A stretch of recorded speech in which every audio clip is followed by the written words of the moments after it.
পরে 1 নম্বরে আমার আপনার কলিজা টুকরা নবীর নামটা নিয়ে আসছি। সুবহানাল্লাহ। আসতে হয়েছে, আরো জোরে বলতে হবে। মাইকেল হার্ট বলে, আমার ধর্মের লোকেরা আমাকে প্রশ্ন করে যে তুমি খ্রিস্টান হইয়া, আমাদের ধর্মের লোক হইয়া তুমি মুসলমানদের নবীর নামটা কেন 1 নম্বরে নিয়ে আসলা?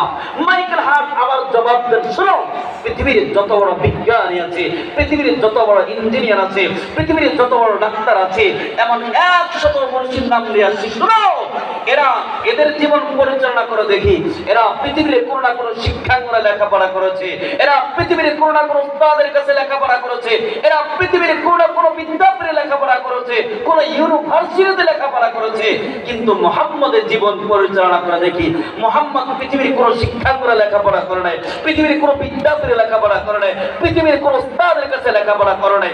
এরপর মুহাম্মদ এমন জ্ঞান, এমন আখলাক শিক্ষা দিয়ে গেছে যেটা পৃথিবীর কেউ পারে নাই।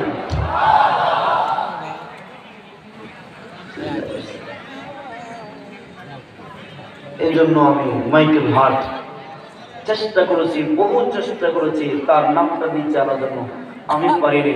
আমার কলমটা 1 নম্বরে চলে গেছে। সুবহানাল্লাহ জোরে বলে, পিছনওয়ালা বলে, আওয়াজ হইতেছে না। সুবহানাল্লাহ, সুবহানাল্লাহ বলেন, আরো জোরে, এবারে একসাথে সুবহানাল্লাহ বলে গুনাহ হয়ে যায়। সুবহানাল্লাহ বলবেন, সাথে সাথে জান্নাতে একটা তাজা ফল গাছ তৈরি হয়ে যায়। সুবহানাল্লাহ, সুবহানাল্লাহ একবার বলবেন, পুরো আসমান জমিন পুরোটাই সওয়াবে ভরপুর হয়ে যায়।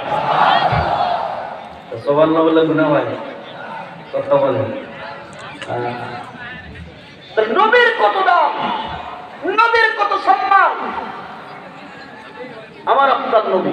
এরপর আল্লাহ বলেন, ওয়া ইন্নাকা লাআলা খুলুকিন আযীম।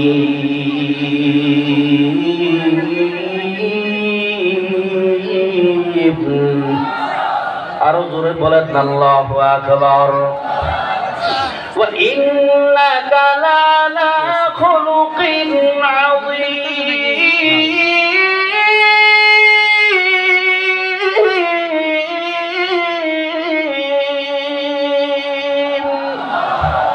আল্লাহ কসম খেয়ে বলে, হে নবী, আপনি মহা চরিত্রবান ওয়ালা, আপনার চরিত্রে কোনো ভেজাল নাই। এই কথাটা কে বলছেন?